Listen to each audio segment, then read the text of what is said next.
சொல்லுவீங்க, வாறுகோல் கடையில் வாறுகோல் விற்குது. அதை போய் வாங்கினீங்கன்னா அதுக்கு வரி போடுறான், ஜிஎஸ்டி வரி போடுறான். அலுமினிய பாத்திரம் வாங்கினீங்கன்னா இருக்கிறதுலே அதான் மலிவானது. சில்வர் பாத்திரம், வெங்கல பாத்திரம், பித்தளை பாத்திரத்தை விட அலுமினிய பாத்திரம் விலை குறைவு. அதை போய் வாங்கினீங்கன்னா ஜிஎஸ்டி வரி போடுறாங்க.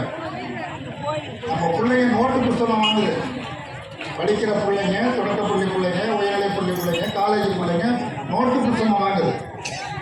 அப்படி வாங்குற நோட்டு புத்தகத்துக்கு ஜிஎஸ்டி வரி போடுறாங்க, பென்சிலுக்கு ஜிஎஸ்டி வரி போடுறாங்க, அடிக்கிற ரப்பருக்கு ஜிஎஸ்டி வரி போடுறாங்க. ஜிஎஸ்டி வரி போடாத எதுவுமே பாய் கிடையாது. கடையில் போய் அரிசி வாங்கினா ஜிஎஸ்டி வரி. சரி, அரிசி வாங்க வேண்டாம், நேராக கடையில் போய் சாப்பிட்டுலாம்னா அங்கேயும் ஜிஎஸ்டி வரி தான். வீட்டில் காப்பி குடிக்க வேண்டாம், ஹோட்டலில் போய் பெரிய ஹோட்டலில் காப்பி குடித்தா காப்பி 30 ரூபா. பெரிய ஹோட்டலில், இந்த கடையிலலாம் அவ்வளோ இருக்காது. பெரிய ஹோட்டலில் காப்பி 30 ரூபா. ஜிஎஸ்டி வரி எவ்வளோ தெரியுமா? 15 ரூபா.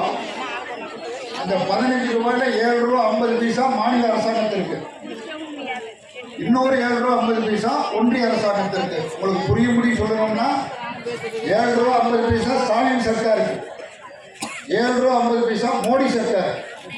யார் கொடுக்குறா? நம்ம கொடுக்குறோம்.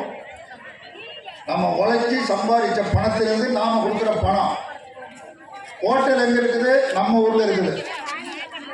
சாப்பிட்றது நம்ம, அதுக்கான பில்லை கொடுக்கறது நம்ம. ஹோட்டல் நம்ம ஊர் ஹோட்டலு, சாப்பிட்றதும் தமிழன் தான், வரி கட்டுறதும் தமிழன் தான். இந்த 15 ரூபாயை வாங்கிட்டு போகும்போது போகும்போது 7000 ரூபாய் எடுத்துக்கலான்னு சொல்கிறோம்ல, அது நம்ம பணம், நம்ம சர்க்காருக்கு வர வேண்டிய பணம். அப்படி கொடுக்கறது கிடையாது. மொத்தமாக வாரி சுற்றி அப்படி அழிக்கிட்டு போயிடுறாங்க. மொத்தமாக மோடி எடுத்துகிட்டு போயிடுறாரு.